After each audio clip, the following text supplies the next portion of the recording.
The U.S. Congress 7th District. Congressman Bob Gibbs was given the opportunity to be here and he declined, so we will go forward with Mr. Liggett. Thank you.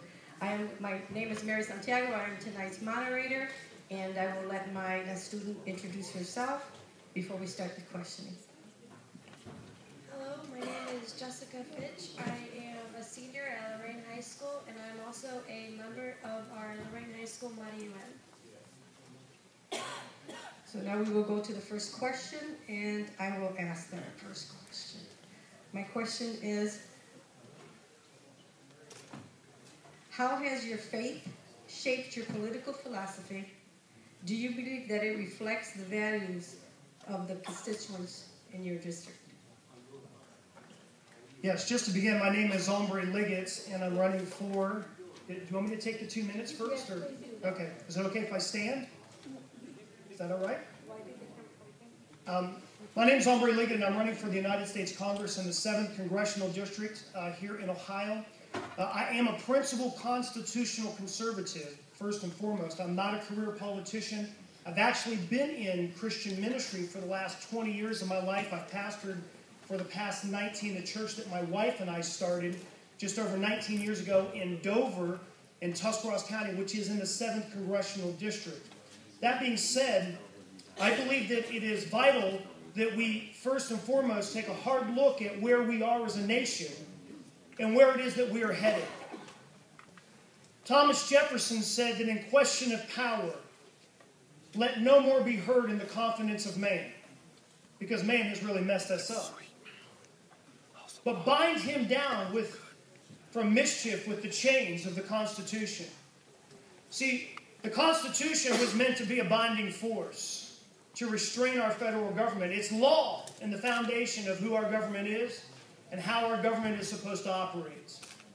I believe that the crisis that we are in this country, whether you talk about the economic crisis, or whether you talk about the educational crisis or the energy crisis, one of the things that will go a long way in solving a lot of these problems, because we're a nation of laws, remember? That if we have a restoration of constitutional authority back to our federal government, isn't that a keen idea? So I believe we need to send people that have both moral and constitutional conviction that will stand the tough line in the process of trying to figure out the solutions for our nation, but constantly pointing to the guides that our principles that came from our founding fathers gave to us. To say there's a law in which we are supposed to be abiding by a government, and that's what I stand for. And so, again, just as an introduction, my name is Hombre Liggett. I'm running for the United States Congress. I do have an opponent in the March 6th primary. I'm running in the Republican primary, so I would ask that you would please vote for me on March 6th. Thank you.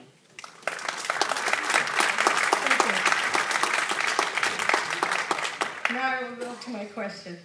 How has your faith shaped your political philosophy, and do you believe that it reflects the values of your constituents of your district? Yeah, obviously after that introduction, you could imagine how important my faith is in my political philosophy. Being in Christian ministry for over 20 years, let me say this first and foremost. I've given my entire adult life to be laid down as a sacrifice for the sake of serving other people. That's really what I know. That's how I've lived. That's what a congressional seat is supposed to be. A congressional seat is supposed to be a place where we elect representatives that are willing to sacrifice their own ambitions, their own principles in life as far as their visions and dreams to do what is right in the service of others. And so, running for Congress, I believe that that's what our constituents want. They're tired of people being elected that sacrifice our nation, sacrifice our district, sacrifice our state for the sake of advancing their own political careers, advancing themselves, self-promoting and self-preservation. Don't we want somebody that is going to make sacrifices of their own ambitions? I've never had an ambition to do this before. Never wanted to be in politics, but I realized when we can't find leaders, then we have to either create them or become them. And that's why I'm running. Thank you. In the light of current controversy over contraceptives, what is your position with regard to insurance companies covering birth control for women? It's a really good question. First of all, being a principled constitutional conservative, I believe that we don't really have the authority as a government to be telling our insurance companies what they have to and do not have to provide. I think it's up to you and I to pick the type of insurance company that is going to provide what they provide, the kind of plans that we think benefit or represent the kind of lifestyle that we're living, and then we choose that type of thing. Contraceptive is a personal choice. I do not want any more of the federal government reaching into my life and telling me what I do or do not have to do, or what the plans and the health company that I look to has to or has not to do. Thank you. And also, Jessica, you can ask the last question. School districts around the country have been plagued recently with multiple problems regarding their budgets and community support. Do you believe the federal government should take a more active role in aiding our school systems? Another good question. No. I believe that one of the biggest problems with our school districts is the federal government's gotten way too involved. I think that, what if we did this? What if we allowed the money that the federal government is taxing and ripping out of our school districts to stay inside the school districts, so that school boards and parents and families and people within that school district can take back control of the way we're educating our children, rather than having the federal government take the money and then us have to go and beg for the money, and then when they give it to us, they mandate to us what we're going to teach our kids, how we're going to teach our kids, what we're not allowed to teach our kids. You and I are the principal individuals as parents and members of our local communities are supposed to be making those kind of decisions, not the federal government. So constitutionally, I believe once again, a return to constitutional authority. The Department of Education has not benefited us as a whole. We've got an educational department here in the state of Ohio.